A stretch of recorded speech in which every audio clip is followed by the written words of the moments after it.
Today we're speaking with Hannah Awada, founder and CEO of Hummus Goodness, Michigan-based brand making authentic Lebanese-style clean label hummus. Started the company in a church kitchen actually in 2019, I believe.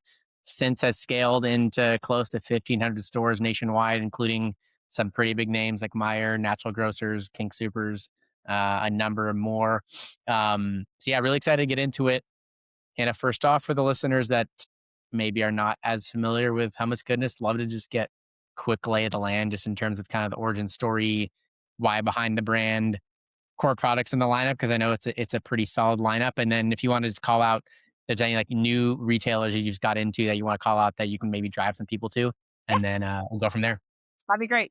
So thank you so much for this introduction, Adam. I'm excited to speak to you today. So yep, I'm Hannah Awada. I am the founder of Hummus Goodness. And while I did start Hummus Goodness in 2019 in Michigan, I actually started my little hummus empire or hummus dream when I was living in Shanghai, China with my husband and three kids.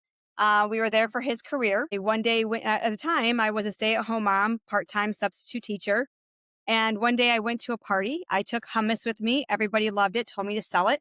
So I did.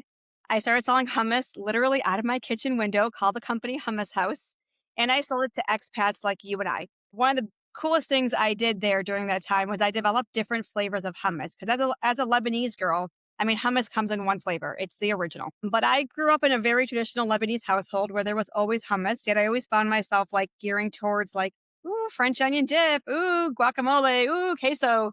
So I started adding some really fun flavors to the hummus so that I would eat it, but I quickly found out that everybody loved the flavors. So I did that in Shanghai for 9 months before my husband's job repatriated us back to Michigan, which is the Middle Eastern capital of America. Adam, you could get good hummus at a gas station around here. Wow, really? Yes, yes, you can.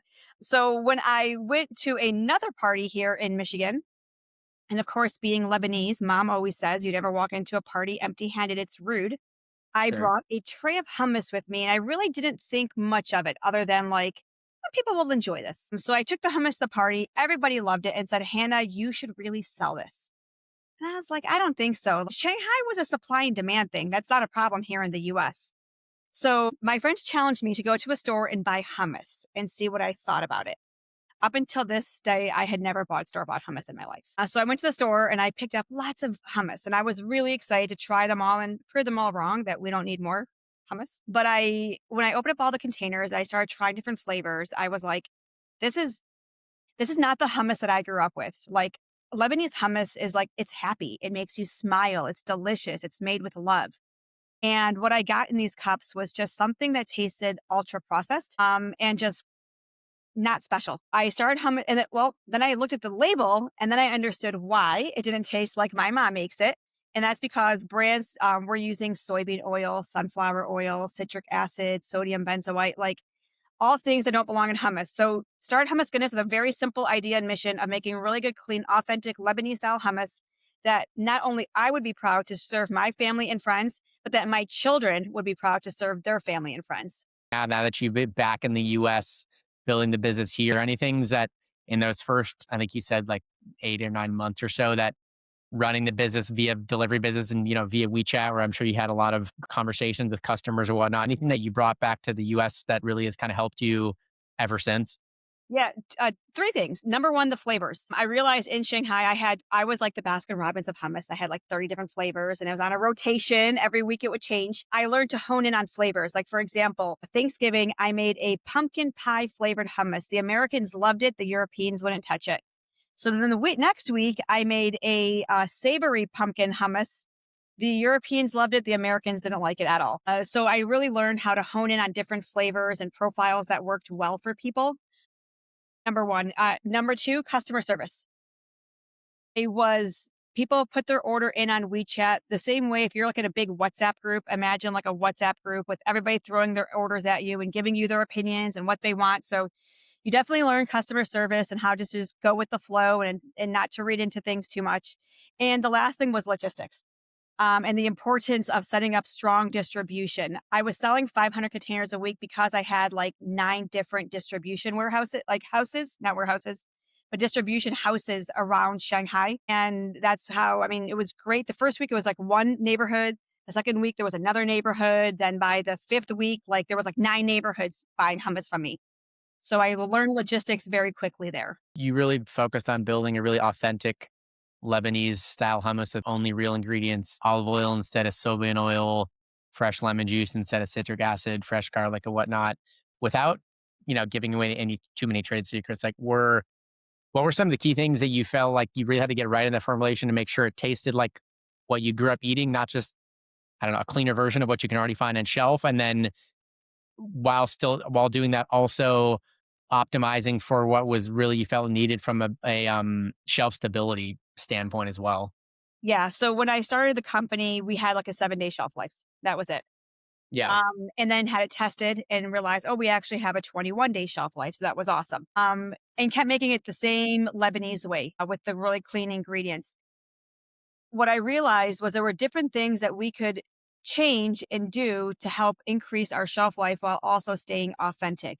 So, a little bit of extra lemon juice, the olive oil helps, like even things like garlic do help with your shelf life. So the ingredients within the hummus themselves does contain like natural preservatives, which does definitely help with your shelf life. We've also perfected like time, temperature controls to help extend our shelf life. Our current cup has like an oxygen barrier in it, which does help us as well. It gives Okay. us a few extra days. But one of the biggest things that through this was in order to stay authentic, we had to be a made to order company, not a made to stock. So when our retailers, our distributors put an order in with us, we're not pulling them off the warehouse. Our team is Okay. making it that week. We're then palletizing it and shipping it. We have built a structure within our own organization that will allow us to continue to scale that way without any issues. And for us, that is the way that we could stay authentic because it is hard.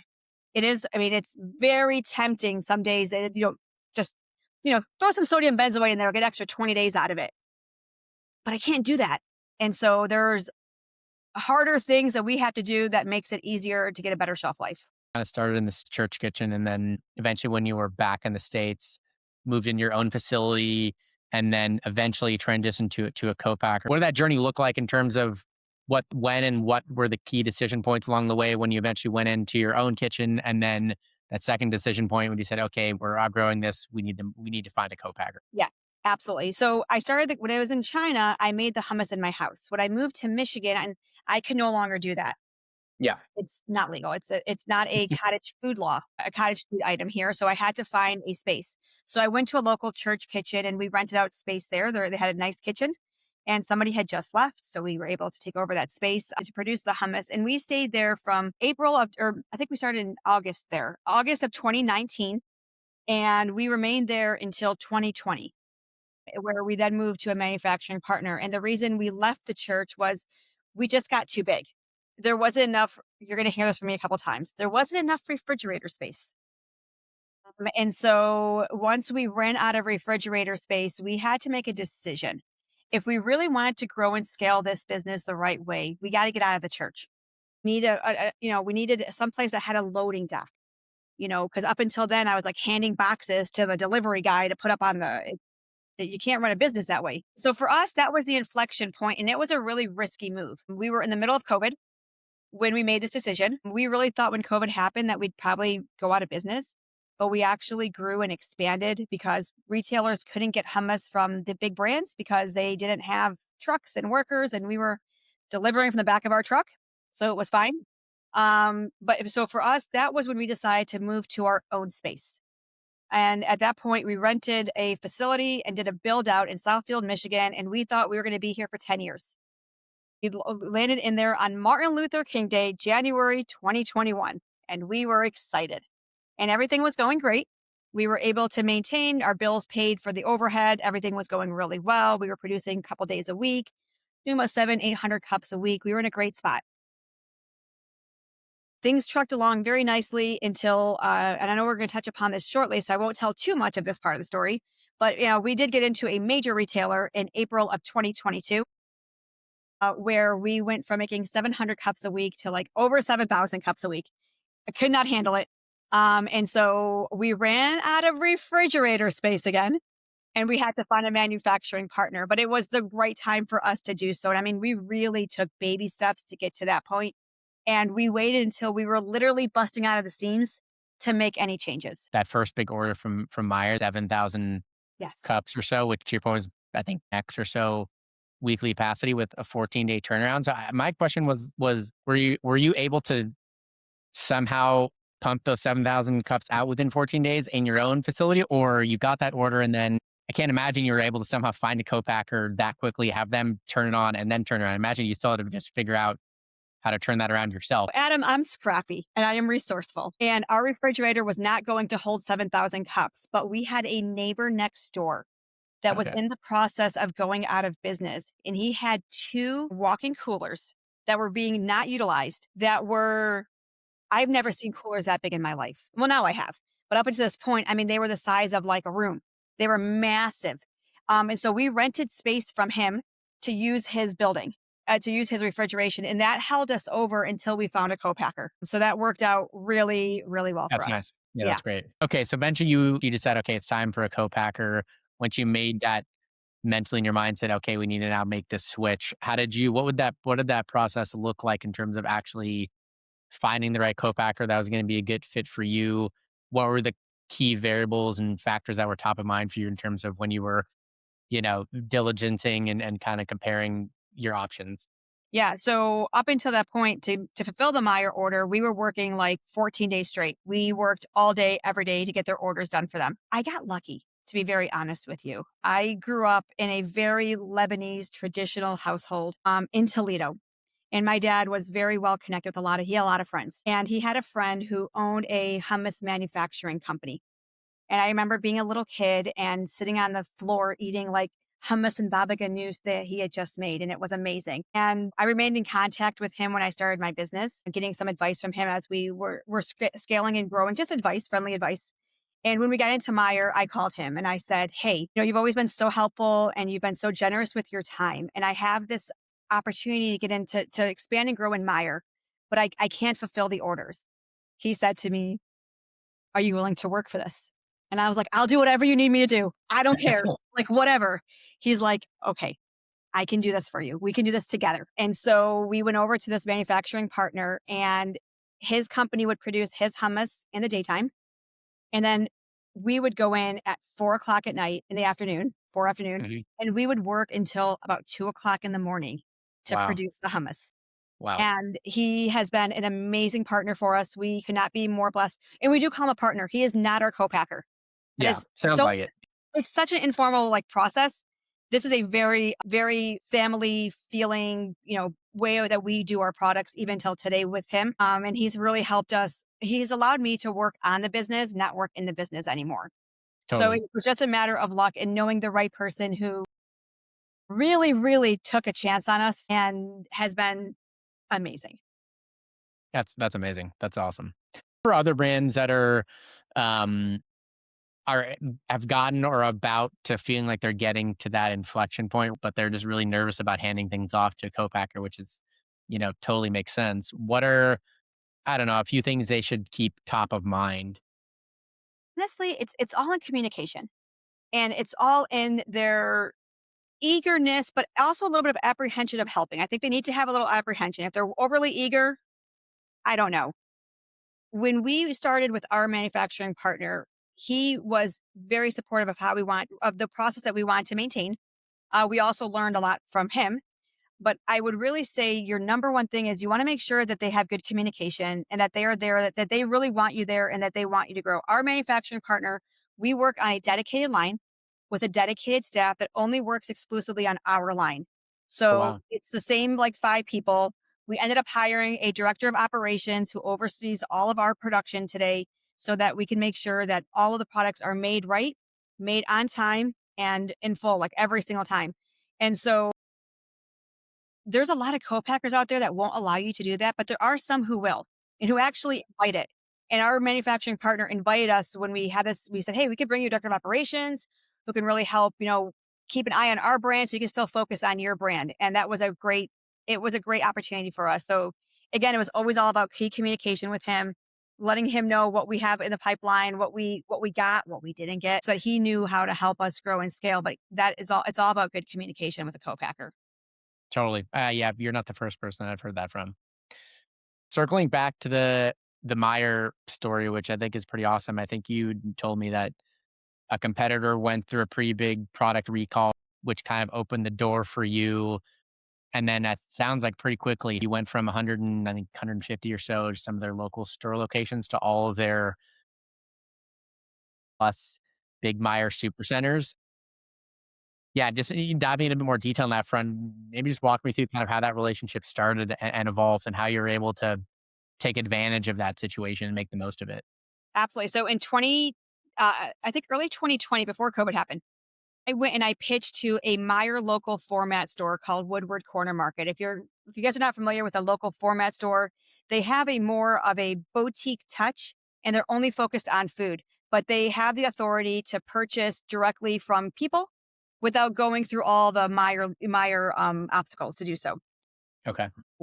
I pitched to my first buyer. Her name was Natalie, and I showed her the hummus, and I thought for sure she'd say yes. And she said, "You know, honey, I am Armenian. I know good hummus. This is good hummus." But the answer is no. You are not ready for a Meijer store, even a local format. At this point, I was printing labels on my home computer. We had no seals. I mean, it was a different day for us for sure. And so she said, "But I'm going to give you some advice. My advice to you is get some printed labels, get a seal on your cup, go get into some more retailers and come back and see me." And I did just that. I took all of her advice. I went back and saw her about August of 2020, and she brought me into her local store. I also got into a couple of the other Meijer local format stores. At the time, there was three of them. We got into all three, and we were so excited to be there. And it's from a place of sincerity. I love doing demos. So anytime they asked for demos, we were there doing demos pretty much every weekend, supporting the stores, just being a really good partner, shopping there on a regular basis, keeping an eye on my inventory, refilling the shelves when needed, rotating product for them, and they noticed. And in 2022, we have this facility. We want to grow our business a little bit. So I had gone to the local, to Natalie, and I said, "Hey, Natalie, I think we'd like to try getting into a few local stores in the area. Would you be open to that?" And as we were trying to help fill the shelf space with the product recall, we thought we'd get a couple of stores out of it. She was like, "Well, actually, you guys have been an amazing brand for us, and we could not be more proud. Our local format team has nominated you to go into supercenters. Wow. So you will be receiving a call from the buyer very soon." I had no idea what I got myself into. Honest to God, I thought 3 or 4 stores, you know. Uh, but our buyer was amazing. They brought us into 150 Meyer locations, which is all we wanted at the time. We did not want to take all stores and fail. So we took what we could chew, we bit off what we could chew, which we thought was 150 stores. That was also a lot for us. Uh, and even at that time, we continued to be a good brand for Meyer, still supporting their stores with demos, even the local format stores. I remember one day I was doing a demo at this Woodward corner store after getting into Meyer, and another brand saw me there and was like, "Girl, you're in Meyer now. What are you doing here doing these demos?" And I was like, the work does not stop when you get into the store. That's when it just starts. And so Totally. we continued being a good brand for Meyer, supporting their local events, speaking at different opportunities with them, where we got to like showcase our story and how we grew with Meyer. So that was all great. But we assumed that as soon as the competitor was able to get their production back in order and get back on the shelf, that Meyer would probably say, "Hey, it's been fun. It's time to go." But they didn't. It was amazing. We actually expanded at that time from 150 Meyer stores to 273. I think it's 278 now. 278 stores. So we are now chain wide, all Meyer stores. This took us from being a cute little boutique brand that could sell at your beautiful Plum Markets and your Bushes and your Heinens to a brand that could also be sold in conventional. You got into all of those super centers pretty quickly. Pretty big purchase orders probably started coming in the door pretty quickly as well. We never really talked about, what if you've done raised any capital at all or not, or at what point, but how are you able to, how did you figure out how to fund those, I imagine pretty big purchase orders coming in rapid succession to be able to actually fulfill those? They were very big purchase orders, to be honest with you, for us at the time. It was like We every penny that we were making in the business, we were putting right back in the business. I was not pulling a salary. My business partner was not pulling a salary. So keeping that model, we did not have to. We did not have to raise capital at that time. So that was really good for us. To be honest, Meyer has great payment terms as well. So we were being paid very, very quickly, and the reorders were coming in on a weekly basis. And Okay. so that was very, very helpful. I mean, that was that's really how we did it. We just kept it lean, kept it careful, paid our bills on time, on the due date. But that was really how we did it at the early days. You told me that you felt like that Maya relationship has been almost like a marriage. And now that you're in a number of other, bigger retailers, what have you found is unique about working in with and I guess succeeding in Meyer compared to other ones? Yeah, I think so. There's a lot of talk about emerging brands and how do retailers support emerging brands. I've gone to many conferences and I've been on panels and I've spoken and I've listened to all these different people talking about how retailers are going to help these emerging brands. Meyer is a retailer that is helping their emerging brands. They really, really are looking for those success stories, and they aren't just it's not just talk. It's not just, pretty little headlines for LinkedIn. Yeah. They're really doing their best to support their brands who are emerging. Once there is we are at the point now where they do treat us like a regular brand. So now we're no longer considered their emerging brand. But up until that point, they really help you. They give you people who you can work with to go in like a sounding board. We've worked with Carla Hendon, Travis, Kelsey. Everybody over there has been really, really helpful. Like, sorry, Casey. I was going to say Travis Kelsey. There's another one who works there. Sorry, Travis Kelsey. No, Travis and Casey, who have been really great about helping us grow in with Meyer. So that's what I would definitely say. And we are seeing support with Kroger. Kroger gives us support with King Supers. Natural Grocers gives us support as well. I'm not downplaying anybody at all. But Meyer, I think also because we are in their backyard, there's that special like relationship with them. Yeah, of course. And that was the first big one too. It totally makes sense. At this point, you're in a pretty wide range of retailers from Meijer to Bristol Farms to others. How do you think about which retailers to go after and focus on and in what order? Yeah. I think early in our days, we were like, anybody that will take us. We're so Right, of excited. course. Yeah. Anybody. And we opened up DCs that we had no business opening up without anchor accounts. So today we're doing it the opposite way that we did it at Meyer. At Meyer, we started with local retailers and then got an anchor account, which was Meyer. Now we are doing it the opposite way. So we are expanding. We are opening into the Northeast for the first time, which is very exciting, in about a week from now with Giant Amazing. Food. So we have taken that approach as well, where we are looking for our anchor account and then we are building our system around there. We love our independent retailers. And we are where we are today because of independent retailers. So, but we have learned the hard way that you really need that anchor account so that the independent retailer and you can also be successful. For other up and coming brands that are maybe a few years behind you, anything come to mind in terms of mistakes that you made looking back now? Obviously, hindsight is 2020 that you made in kind of the early days of retail expansion that some of those other up and coming operators could maybe learn from and avoid. Yeah, I would definitely say make sure you understand exactly what you're getting yourself into with the retailers as well as with the distributors. Understand what you signed and the paperwork and the cost associated. And I know everybody's talked about this, like, oh, how expensive it can be to work with the big behemoths. And there's so much truth to that. But there are ways to mitigate that. And that is by finding that anchor account and making sure that they are the one that you want to work with and that want to work with you as well. Right, totally. Like my number one advice to you and to anybody out there looking, and that was a mistake that we made in the beginning, was that we just went anywhere we could and didn't build up that ecosystem of like retailers who wanted to support us. Yeah. I think the other thing I know we're going to touch on a little bit was to step back when you get on those shelves and take a look at yourself in the set and make sure that you're standing out properly. How are you thinking about continued national expansion from here? So we definitely have this dream of world hummus domination. So early, local hummus domination for today. Right now, in the next 12 to 18 months, I mean, we are talking to all the big retailers that everybody wants to talk to, obviously. But we are also concentrating on picking up more independent retailers, more mom and pop shops, retailers that have 10, 15, 20 stores. where we belong. And so that is one of our big things in the next 12 to 18 months is to really build out along the Giant Foods where Giant Foods is located with those retailers, continuing building out with the where we are with King Supers and natural grocers in that area.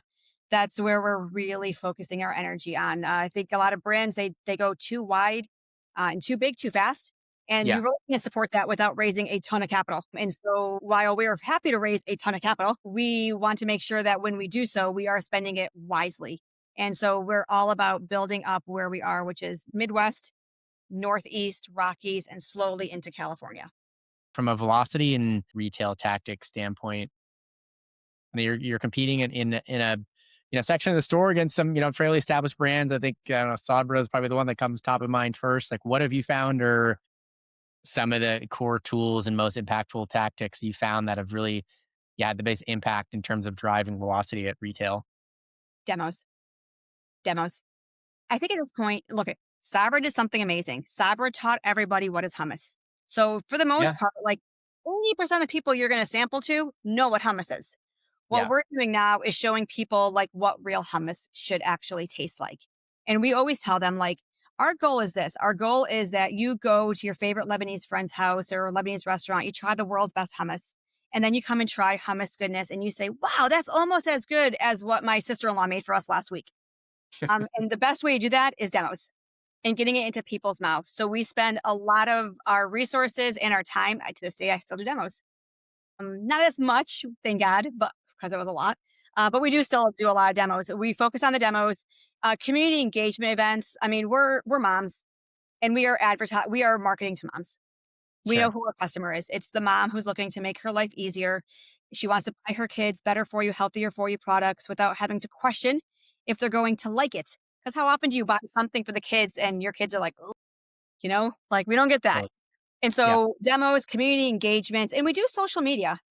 We have a great social media manager. She's been doing a really good job for our account. And then the packaging. The packaging change has really helped us. If we're not there, it's speaking our story to the customer when we're not there today. You went through, I think, a pretty major rebrand last year, going from I think what you described to me as a standard clear cup with a white lid to the current, really bold, colorful, personality driven packaging. So I guess where I just wanted to start with was first was just like start with why, meaning like what led to the decision to go through that big refresh in the first place. Absolutely. So I thought our packaging was good. Thought it was nice. It was cute, adorable. It was good. I was invited to a marketing event to be a speaker at an event with with a friend of mine, and I met the best marketers I've ever met in my life there. I mean, geniuses, honestly. And I told them all my story. I'm social. I like talking to people. So I told everybody my story and Hummus Goodness. And the next day, I would say 3 or 4 people came up to me and they were like, "We have a question for you." And I'm like, "Yes." And they're like, "Why doesn't your packaging match your personality?" And I was like, "Huh?" They're like, "Yeah, your packaging does not match your personality. You are like sunshine and bubbles, and your packaging is just cute." And it was in that moment that I started looking at our packaging in a different light. And I was like, okay, we do make, outside your mom's, the world's best hummus. Like when it comes to a packaged cup, it is delicious. It is amazing, but it wasn't talking to the customer and it wasn't showing our personality. Yeah. I mean, I would stand at Meijer sometimes, Adam, and I'd be like, "Where's Hummus Goodness? Where's Hummus Goodness?" You don't want to Yeah. do that with your brand. No, you don't. So we made a massive decision, which was not only to rebrand, but it was to completely overhaul the look of our hummus and how that would impact the set look as well. So we went from a standard cup to something. When I saw the packaging design that our company did, shout out to Crew Marketing. You guys were amazing. A little plug for them. I cried. I was at a loss, and I am never at a loss for words, but I cried and I was at a loss for words. And I was like, this is like me on a package. Like, this is amazing. And really, really, I think at that moment, and with our new retailers and looking at our sales at Meyer previous into the sales that we have today, our branding speaks when I'm not there. It says the story of Hummus Goodness when we cannot tell you the story. And Right. gosh, I wish I did this like a year ago, 2 years ago. We weren't ready for it 2 years ago, honestly. But I wish we did it 2 years ago because I could only imagine where we would be today. Thinking back when you're going through the the brand refresh process, were there any decision points along the way that you recall being notably contentious and like required a lot of debate? There's one. So before COVID, all of our hummus had fun names. The beet hummus was called like the notorious RBG, roasted beet goodness. The spicy was called Raging Bull. So everything had a cute name. But during COVID, I realized that people were not taking their time to linger at the shelf. They wanted to get what they needed and they wanted out. So we changed our names to classic, spicy, garlic, very simple. So when they did this rebranding, the first one that they showed me was the beets, and they spelled it with a Z. And I was like, there's a typo. I'm a teacher, so I caught the typo. And they're like, it's not a typo. And I'm like, no, there's a typo. Beets ends with an S. And they're like, we want to match your energy. And I was really unsure of like these interesting names, like that we called the pickle, the big dill, the garlic is garlic glory. So there's still like a little you can still understand what the names are very simply. But I was very nervous about these name changes. And then they looked at me and they were like, are you happy with the packaging? I'm like, I am. And they're like, just trust us on this. Just trust us. We got you. And I am very glad that I let it go, trusted the process, as they say, because the names are super cute. And They when we're are doing demos, people are like, I love that name, Tuck. Oh, that's so cute, and ooh, Garlic Glory. Like the names are fun and interesting, and it adds a little bit of fun and color to a set that has been very beige for sure. the last 30 years. Yeah. How are you thinking about balancing the need for obviously a need for a fresh look? That's why you're doing it in the first place, while keeping some of those familiar elements for the people that had been and probably are still to this day, really loyal customers of the brand and buyers of the brand. So that when they walked down the aisle after the new brand refresh rolled out, it still felt familiar to them, didn't feel like it was totally a foreign brand, and also just felt familiar enough so then they're walking down the aisle again, they could find it right away and not feel like lost. Like, oh, where'd my brand go that I always buy? I'll be transparent. We probably should have done a better job on that. I think that we lived in a bubble, and a bubble of our own minds, where we thought, oh, people will know. We'll put it on Instagram. People will know. We'll talk about it. We'll send a newsletter. People will know. It'll be fine. But we did something dramatically different than what we had before. Yeah, And so once we realized, no, people don't really know that we've changed our brand, that's where we started doing a lot more social media on it, as well as Instacart ads showing the old versus the new, okay. and more in-store demos.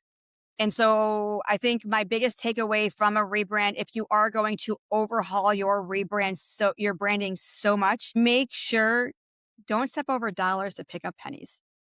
So we probably should have immediately brought on our marketing agency, our branding agency, to execute that launch for us. We're like, oh, no, we can do it ourselves. They are now our marketing agency of record, so that helps. But that's my number one advice to anybody undergoing a massive rebrand, is to make sure that everybody knows. As much as you think you're saying it, like I think we posted like 50 times about this rebrand. People still didn't know. You got to post it over and over and over again. Really, really have a good plan, which we did at the end, but we probably lost a little bit of time. You've got a pretty decent food service channel, which I think your business partner runs. So I know you're probably not as in the weeds in this as much as other things. But I think you guys are in, various universities, some of the Delta Sky Lounges, or at least the Delta Sky Lounge at the Detroit Metro Airport. How do you kind of think about food service as a channel alongside retail, how they kind of complement each other? So food service has been a really fun channel for us to play and to grow in. Actually, with hummus, it's not like a bag of chips. So there are a lot of them are unbranded opportunities. So you have to like weigh in what that does to your company. It does help to build up like your production, and it keeps the team busy with Yeah. making lots and lots of buckets for all these different accounts. But the majority of them are unbranded. So, we do have to work with these people, whether it's Chartwells, Delta Sky Lounge, etc., to get a little branding in there. There are some cool things that happen out of it. I was at an event one day. It was a pickleball event. And I was talking to somebody and they were like, you know who has really good hummus? And I'm like, who? And they're like, the Delta Sky Lounge in Detroit. That's good. We're not branded up there. And I was like, that's us. He's like, there's no way. I'm like, no, that's really us. He's like, that red pepper hummus is something else up there. So we see it as an opportunity to get more people to try our product. But what we're working on now is to get a little bit more of some recognition out there, so that people know where to get it from afterwards. Food service is a really good way to supplement your business, especially when you're looking to increase your capacity and to fill the lines up. Yeah.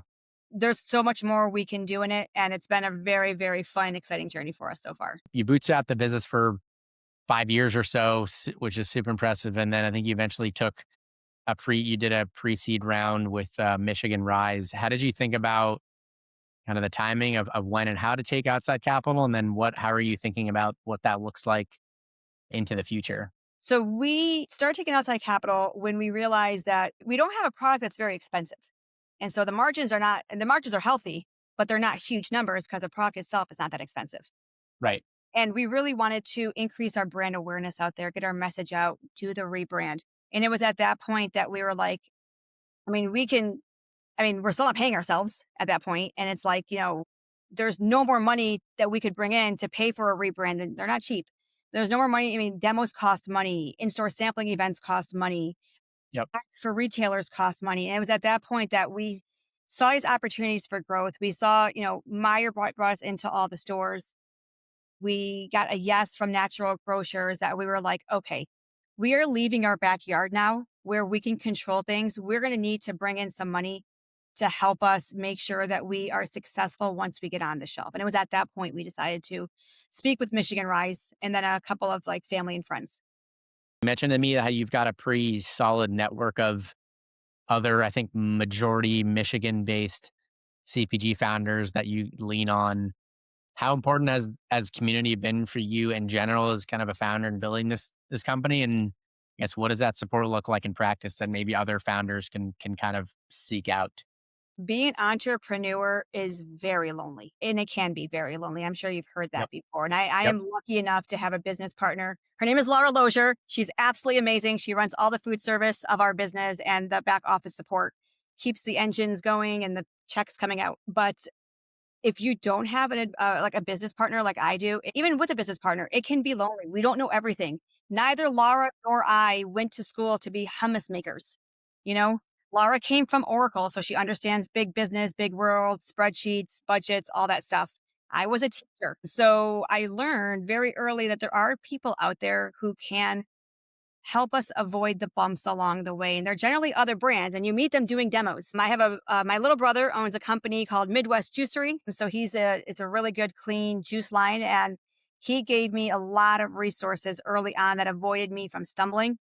And then within the state of Michigan, you go to these demos at, your local stores and you meet other brands and you get together for coffee like every now and then. In the summer months, we all get together for like cocktails. It's really nice. And everybody has something that you can learn from. We have one person in our group who's huge in food service. And so they provide us like an unlimited amount of free resources of information. Amazing. Person is really good at TikTok and they give us advice on TikTok and we're good at being hustlers and we give good advice on being hustlers and focusing on moms and stuff like that. Michigan is really unique. I don't think people realize how many brands come out of Michigan. You got Pop Daddy Popcorn, they're amazing, Chunk Nibbles, Midwest Juicery, Manos Authentic, Great Lakes Chips. There's so many great brands and everybody's always very excited to help the other person. Last question for you. Any brands that just specific brands or just trends in general across CPG? It doesn't have to be in kind of the hummus world, but just in general, that things have kind of just piqued your interest, things you've been watching closely as of late? Honestly, there's a lot. I think back like, 5 years ago, you go to the grocery store, everything looks pretty much the same. I go to the grocery store now to see what's pretty out there. They're calling it kitchen couture. I am in love with all kitchen couture items that I probably wouldn't ordinarily buy, like Yeah, fish, for example. Like, I mean, I ordinarily would not buy fishwife because it's not something that I would eat, but I bought it because it's so pretty.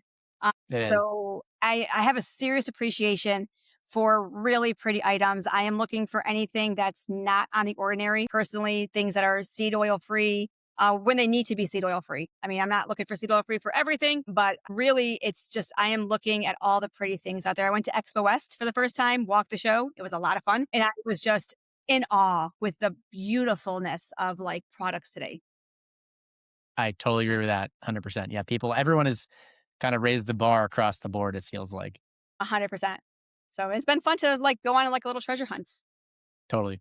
Yeah. But yeah, Hannah, this has been awesome. What's the best place for people to follow along with you specifically and all your expertise that you've gained over the years? And then what's the best place for people to follow along with the brand as well? Yeah, absolutely. So LinkedIn, I'm under LinkedIn. I go by Hannati, which is my Lebanese name, with parentheses of Hannah Awada. You can find me on LinkedIn. Our website is hummusgoodness.com. We are very active on social media, as I mentioned. So please feel free to follow us for giveaways and recipe ideas and inspiration and new stores. And then if you are shopping at Meijer, King Supers, Giant Foods in a couple days, Bristol Farms, please swing by, grab some of our hummus, give it a try. Let us know what you think. Perfect. Awesome, Hannah. This has been great. Really appreciate the time. I think that's the pod.